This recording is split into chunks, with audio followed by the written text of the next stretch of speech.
হযরত আবু জাফর রাদিয়াল্লাহু তাআলা তার স্ত্রী বলল, আমি ওই দোয়া করব না, তুমি যুদ্ধের ময়দানে শহীদ হয়ে যাও।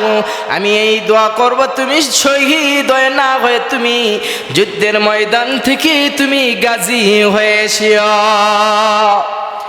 আবু জাফর তার কোমর থেকে তরবারিটা বের করে তার স্ত্রী হাত ধরে এইবারে তরবারি পিছন দিক থেকে হাতের মধ্যে আঘাত করেছে।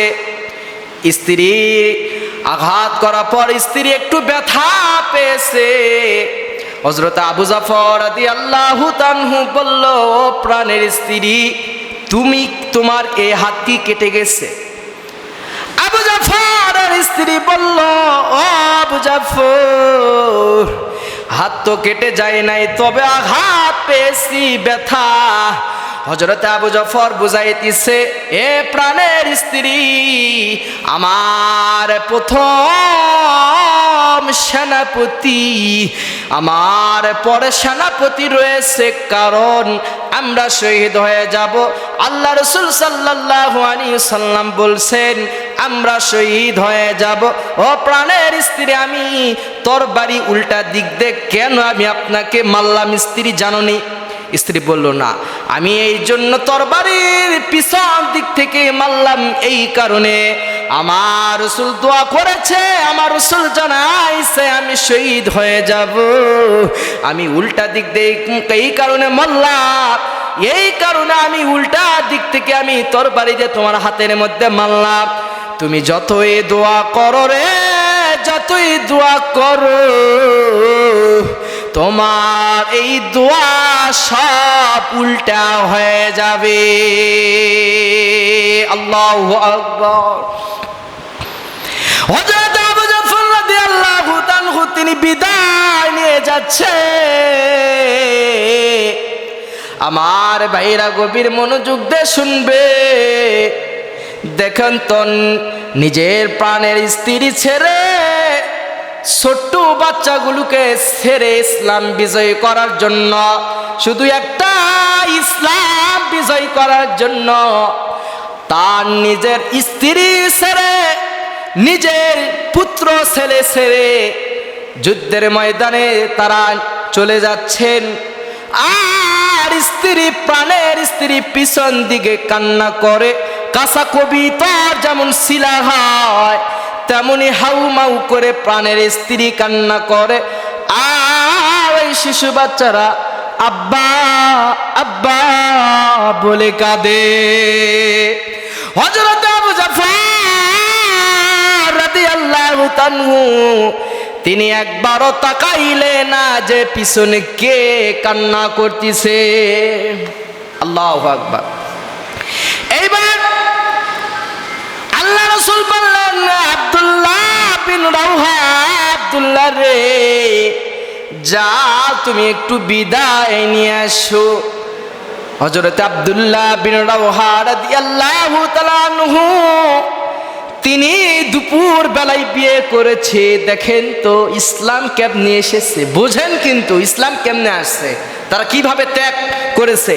তো এই জন্য আল্লাহ পাক কোরআনে নাযিল করে দিয়েছে, ইন্নামাল মুমিনুনা আল্লাযীনা ইযা যুকিরাল্লাহু ওয়াজিলাত কুলুবুহুম ওয়া ইযা তুলিয়াত আলাইহিম আয়াতুহু যাদাতুহুম ঈমানাও ওয়া আলা রাব্বিহিম ইয়াতাওয়াক্কালুন।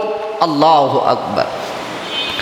আল্লাহ পাক বলেন, যারা ঈমানদার হবে, ঈমানদার যারা হবে, আমার নাম যখন শুনবে তাদের অন্তর ভয় পাবে। আর যখন কোরআনের কারীমের কোনো একটা আয়াত যখন পাঠ করবে বা শুনবে, তাদের ঈমান বৃদ্ধি পায়। জোরে জোরে বলুন না আল্লাহু আকবার। যাদের তাদের ঈমানগুলো বৃদ্ধি পায়, ঈমানগুলো বৃদ্ধি পায়, ওই যুদ্ধের মোতার যুদ্ধে সৈনিকগুলো 2 লাখ, আর মুসলমানের বাহিনীগুলো মাত্র 3000। 3000 কেমনি ইসলাম বিজয় করলো শুনবেন নি? ঘটনা শুনবেন না? না শেষ করে দিব? শুনবেন আমার ভাইরা, গভীর মনোযোগ দিবেন আমার ভাইরা। হযরতে আব্দুল্লাহ বিন রাওহা রাদিয়াল্লাহু তাআলা তিনি বিয়ে করেছেন। বাসর রাত স্ত্রীর কাছে যায় বলতেছেন, ও প্রাণের স্ত্রী, তুমি দরজা খোলো না, তুমি দরজা খোলো না, দরজা খোলো না। আমি দরজা এপার থেকে বলতেছি, ও স্ত্রী শোনোনি, আমাকে তুমি সারা জীবনের মতো তুমি আমাকে বিদায় দিয়ে দাও। আল্লাহু আকবার। এইবার প্রাণের স্ত্রীর কাছ থেকে হযরতে আব্দুল্লাহ বিন রাওহা রাদিয়াল্লাহু তাআলা তিনি বিদায় নিচ্ছেন। এইবার আব্দুল্লাহর স্ত্রী বলতেছে, ও প্রাণের স্বামী, আমি আপনাকে ভালো মতো দেখলাম না, আপনাকে আমি বলবো না আপনি যুদ্ধের ময়দানে যান না, তবে একটু ঘরের ভিতরে আসো, আমি এতটুকু বলবো, আপনাকে এতটুকু চিনে নেব, যাতে করে কাল কিয়ামতের ময়দানে, হাসুরের ময়দানে লক্ষ লক্ষ মানুষের সামনে যেন আমি এই আব্দুল্লাহর স্ত্রী বলে আমি যেন পরিচয় দিতে পারি। আল্লাহু আকবার। আব্দুল্লাহ বিন রাওহা বললেন, না প্রাণের স্ত্রী, তুমি দরজা খোলো না, দরজা খোলো না, কারণ আমার মহাব্বত হতে পারে। তবে শোনো, আমার চেহারা দেখতে হবে না, আমি যার জন্য যাচ্ছি, আমার জীবন আমার মরণ সব আমার আল্লাহর হাতে। আল্লাহ পাক এই জন্য বলল, কুল ইন্না সলাতি ওয়া নুসুকি ওয়া মাহইয়ায়া ওয়া মামাতি লিল্লাহি রাব্বিল আলামিন। আল্লাহু আকবার। শোনো, আমার নামাজ, আমার কুরবানি, আমার জীবন, আমার মরণ সব একমাত্র আল্লাহর কাছে, আল্লাহর উদ্দেশ্য, সব কিছু আল্লাহর উদ্দেশ্য। আল্লাহ তো অন্তর্জামিন, আল্লাহু আলিমুম বিযাতিস সুদূর।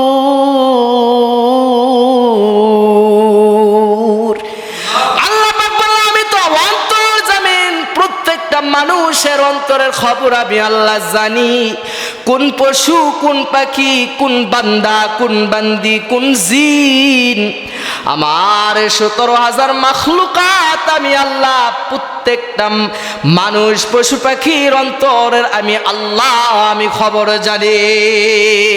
আল্লাহ। এইবার আব্দুল্লাহ বিন রাওহা বললেন, না প্রাণের স্ত্রী, আমি কাল কিয়ামতের ময়দানে, হাসরের ময়দানে আমাকে দেখতে হবে না। আল্লাহ পাক আমাকে, তুমি যে ধৈর্য ধারণ করে থাকতে পারো, তাহলে কাল কিয়ামতের ময়দানে আমার আল্লাহ পাক তোমাকে এবং আমাকে একসাথে জান্নাতে দেখা করাবে। আল্লাহু আকবার।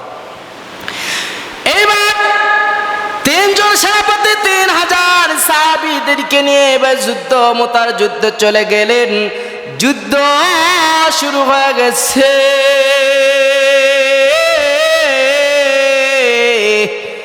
গভীর মনোযোগ দিয়ে শুনবেন, যুদ্ধ শুরু হয়ে গেছে।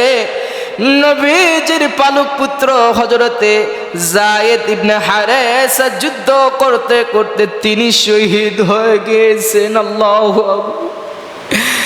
নবীজি আবু জাফরের বাসায় গিয়ে আবু জাফরের সন্তানদেরকে নিয়ে কুলের মধ্যে নিয়ে আদর করতেছে। নবীজির কাছে খবর আসলো, প্রথম সেনাপতি শহীদ হয়ে গেছে, আপনার পালক পুত্র। নবীজি কান্না করতেছে।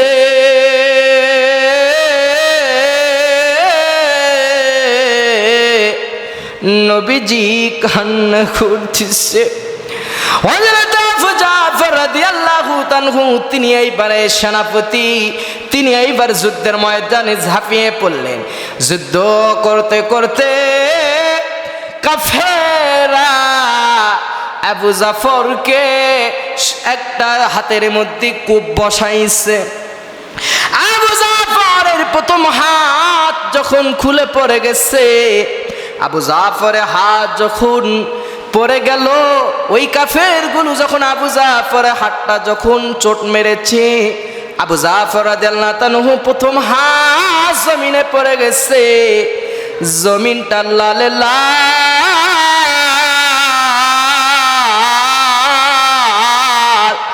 জমিনটা লালে লাল হয়ে গেছে। আবু জাফর যুদ্ধে তারপর তিনি নিরাশ হয়ে যায় নাই, বাম হাতে তরবারি নিয়ে যুদ্ধ শুরু করে দিলেন।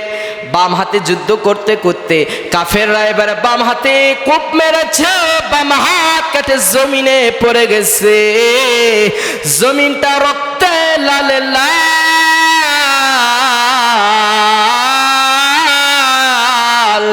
জমিনটা লাল হয়ে গেছে। আবু জাফরের দুই হাত নাই, এইবারে আবু জাফর বুকের মধ্যে জড়িয়ে ইসলামের পতাকাটা উঁচু করে রেখেছে।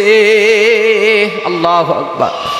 দেখছেন, আবু জাফর দুই হাত কেটে ফেলে দেওয়া হয়েছে, তারপর ইসলামের পতাকা বুকের মধ্যে জড়ে পতাকাটা উঁচু করে রেখেছে। আল্লাহু আকবার। আবু জাফরের পরে সারা দুনিয়ার মানুষকে মেসেজ দিয়ে গেল। আবু জাফর সাহাবীদেরকে বললে, সাহাবীরা শোনো,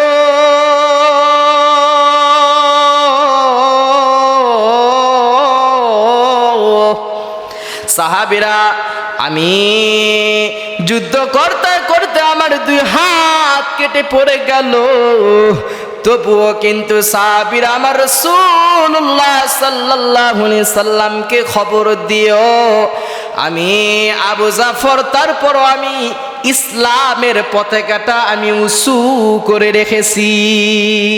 আল্লাহু আকবার। আবু জাফর তারপরে ইসলামের পতাকাটা নিচে ফেলে দেয়নি, দুই হাত কেটে গেছে, তবুও আবু জাফর বুকের মধ্যে জড়িয়ে ধরে ইসলামের পতাকাটা উঁচু করে রেখেছে।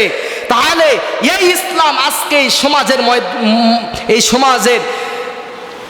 মাধ্যমে এই সমাজে আমরা কি করতেছি? ইসলামটাকে ছোট করতেছি, মুসলমানদেরকে ছোট করতেছি।